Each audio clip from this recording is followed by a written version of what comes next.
I think this Laco is one of the best Fliegers you can buy for under $500 with one important caveat.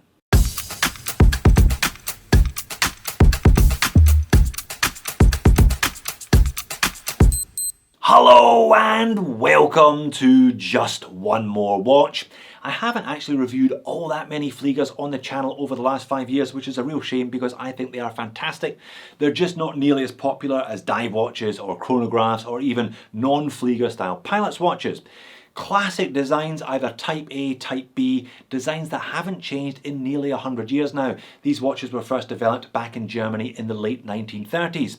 Now I have reviewed a number of German Fliegers on the channel, including previous models by Laco, by Stowa and by Dekla, and I reckon this new Laco OLIV is up there with the very best of them. 250 model limited edition run either in Type A or in Type B, but they've gone an interesting direction with the size. Fliegers are traditionally big watches so that pilots could read them easily. This is a small modern size Flieger, 39mm in diameter with 18mm lug width, so you're going to have to be okay with that size if you're keen on one of these. Now you saw the pop-up, I'm sure. This video is sponsored by Laco. They've made a couple of interesting twists on the designs though with this new OLIV, couple of USPs. Not just the colour OLIV, there's a clue in the name. Also they have distressed all of the metal on the case and on the strap hardware. I think it looks fantastic. Let's flip the camera and have a look. Alright, while I'm getting into the box today, let's talk price. These new Laco OLIVs are essentially a limited edition, different coloured with that distress case variant of their regular Augsburg and Aachen models. This is what they call the Augsburg, this is the Type A in OLIV for €440. And this is what they call the Aachen, it's the Type B variant in 39mm, also for €440 for this OLIV limited edition. If you don't fancy the limited edition, you can always go for one of the regular Augsburg Type A's or regular Aachen Type B's, both €340, so €100 off the limited edition model price. They did release a 42mm OLIV version of the Augsburg and the Aachen, but they both sold out really quickly. Perhaps they should have made 500 or even 1,000 units of each, because this look clearly has been very popular and with good reason. So if you want that bigger 42mm case profile, you have to go for the regular Augsburg Type A or regular Aachen Type B, both again at €340. Very nicely packaged, inner, outer, plus hang tag, plus proper 2-year warranty, and a Flieger with a twist. So there we are, Augsburg and Aachen Type A and Type B respectively, as I'm sure you've worked out already by now. These watches are almost identical, but they are slightly different. The Type B on the right has got a couple of upgrades that the Type A on the left lacks, including anti-reflective coating. You can see quite clearly the difference there, and it has an upgraded Miyota movement. Now they are both cost options. I will return to that a little later on in the video. But what's your preference, Type A or Type B? Most people generally go for one or t'other. I'm no different.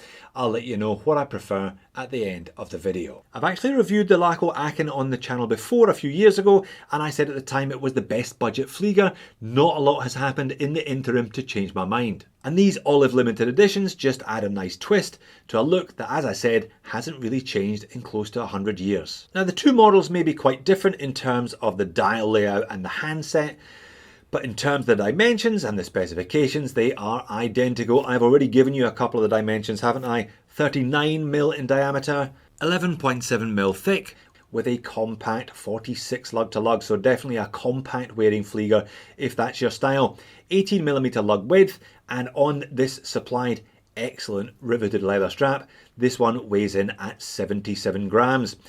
The case and crown are both still made of stainless steel as they normally are, but it's been PVD coated to make it look distressed. And as the case finish and the overall colour tones used are this watch's USP, let's have a good look at them under the macro lens. I think very effective what they've done here. Bronze PVD colour doesn't necessarily make it look like a bronze watch though, quite different from that, and I don't think they've overcooked it. It doesn't look like a novelty watch.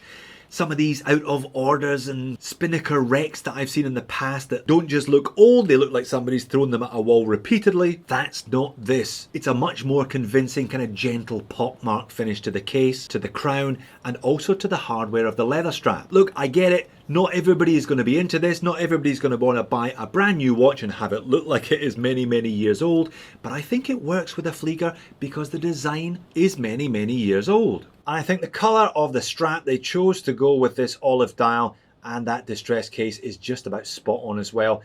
Green, slightly different green from the dial, and it's got that lovely kind of warm, cracked grain finish. Nice and thick. It's got those double rivets, which is a Flieger signature. Handmade in Germany on the back, Laco obviously 18, double retainer, and I've already shown you the hardware. The Olive features a stainless steel press-on case back, again coated like the rest of the hardware, featuring a sapphire display, 5 atmospheres of water resistance, not amazing but better than 3 atmospheres. You can genuinely get this one wet without fearing for its very life. And behind the case back we have different movements in each of these watches. On the left it's the 821A, that's the standard option. On the right is the upgrade, the 8315. 8315 features blue screws, a little more decoration, and an extended power reserve out from 40 hours to 60 hours. That's what you pay the extra for. Crucially, both of these movements now hack. When I reviewed the Aachen a couple of years back, it featured a previous Gen 8000 series Miyota which didn't hack. I know people took issue with that because this is a pilot's watch and it was all about accuracy and how accurate can the time be on a non-hacking watch, so at least that has been resolved. There's a bit of decoration, there's a few blued screws, there's a skeletonized rotor which features the brand name and made in Germany etched into it. But let's get these two back outside and have a look at something other than the case finish. Let's have a look at the dial and handset. A very, very familiar layout, I'm sure, to all of you. The whole idea is that Fliegers are prescriptive. They are supposed to look like this. Laco's twist is changing the dial colour from black to green. And that's pretty much it. The Type A is the cleaner of the two layouts, just 1 to 11 printed.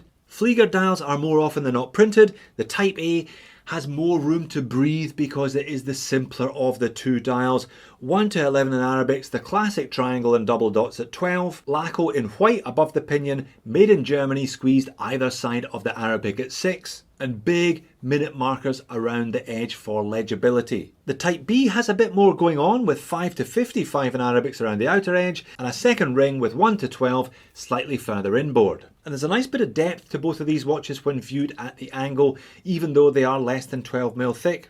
And good handsets used on both of them. Simple swords, larger obviously on the Type A than the Type B, with blacked out centre sections. Now they don't look like they're floating on the dial because it's a green dial rather than a black dial, but it still looks good and adds to the overall military look. The hands are slightly different on the Type B, still swords but differently proportioned, and the hour hand is considerably shorter so that it hits the edge of that inner circle. Both watches feature a needle second hand with black counterbalance.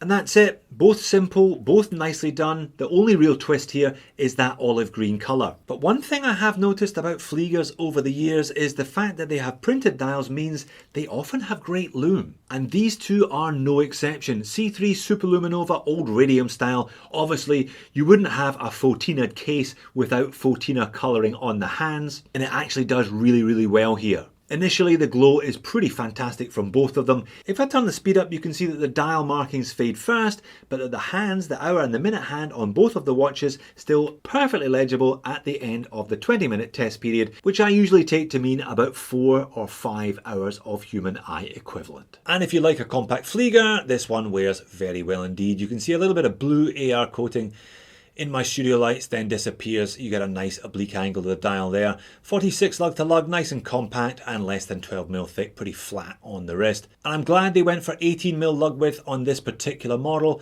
40 plus you need to go to 20, but less than 40 I think 18 is a good choice. Legibility should be great on a Flieger. They were designed to be legible, and yeah, they are both pretty legible. Flat sapphire though, you do get a little bit of bounce back at certain angles, but it's not too bad. And it's the same outside in natural light. The AR does a pretty good job of keeping the dial legible at all times, and you can see what I mean about the depth caused by that kind of built-in chapter ring. I think tonally these watches look great outside.